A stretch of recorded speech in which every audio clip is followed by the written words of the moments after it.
আসসালামু আলাইকুম। মহার্ঘ ভাতার আপডেট সংবাদে আপনাদেরকে স্বাগত। অবশেষে সরকারি চাকরিজীবীদের জন্য আবারও সুখবর দিল জনপ্রশাসন মন্ত্রণালয়।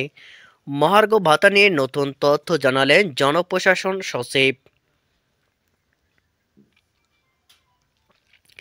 সরকারি কর্মকর্তা কর্মচারীদের মহার্ঘ ভাতা নিয়ে ভিন্ন ভিন্ন তথ্য উঠে এসেছে। প্রথমে জনপ্রশাসন মন্ত্রণালয়ের সিনিয়র সচিব মোখলেসুর রহমান জানান, আগামী 30 জুনের মধ্যে মহার্ঘ ভাতা ঘোষণা করা হবে।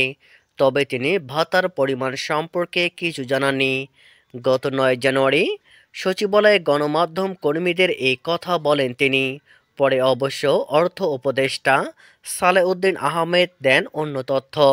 গত 28 জানুয়ারি মঙ্গলবার সচিবালয়ে তিনি বলেন, সরকারি কর্মকর্তা কর্মচারীদের মহার্ঘ ভাতা দেওয়ার বিষয়ে কে ঘোষণা দিয়েছে আমি জানি না।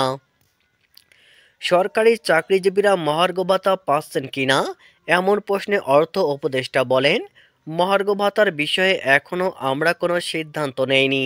এবার সেই মহার্ঘ ভাতা নিয়ে নতুন তথ্য দিলেন জনপ্রশাসনের সিনিয়র সচিব মোখলেসুর রহমান। তিনি বলেন, মহার্ঘ ভাতা দেওয়া হবে কি হবে না সেই সিদ্ধান্ত অর্থ মন্ত্রণালয়ের, এটা জনপ্রশাসন মন্ত্রণালয়ের সিদ্ধান্ত না। রোববার 2 ফেব্রুয়ারি এই তথ্য জানিয়েছেন জনপ্রশাসন মন্ত্রণালয়ের সিনিয়র সচিব।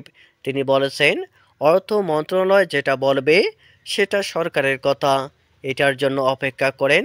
তিনি আরও বলেন, আমার মনে হয় আমরা কারো কথায় গুজবে কান না দিয়ে অর্থ মন্ত্রণালয়ের উপদেষ্টা যেটা বলবেন, অর্থ মন্ত্রণালয় যেটা বলবে সেটা আমাদের সবার জন্য প্রযোজ্য।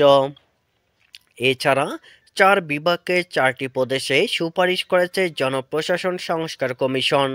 তথ্যটি নিশ্চিত করে তিনি বলেন, ঢাকা, চট্টগ্রাম, খুলনা এবং রাজশাহী দেশের পুরনো এই 4 বিভাগকে 4টি প্রদেশ করার সুপারিশ করেছে সংস্কার কমিশন।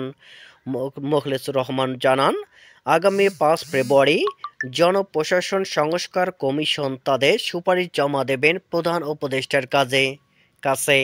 তিনি এও জানিয়েছেন, 182 পৃষ্ঠার সুপারিশে একটি জনবান্ধব জনপ্রশাসন তৈরির বিষয়গুলোকে গুরুত্ব দেওয়া হয়েছে।